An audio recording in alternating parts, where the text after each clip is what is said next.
You ask Tiger to solve. This deals with linear equations with one unknown. The final result is x equals 16.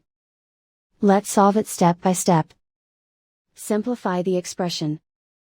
Group like terms. Simplify the arithmetic. Group all constants on the right side of the equation. Subtract 15 from both sides. Simplify the arithmetic.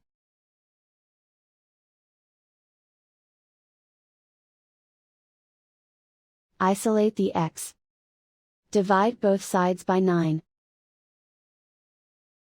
Simplify the fraction. Find the greatest common factor of the numerator and denominator. Factor out and cancel the greatest common factor. And so the final result is x equals 16.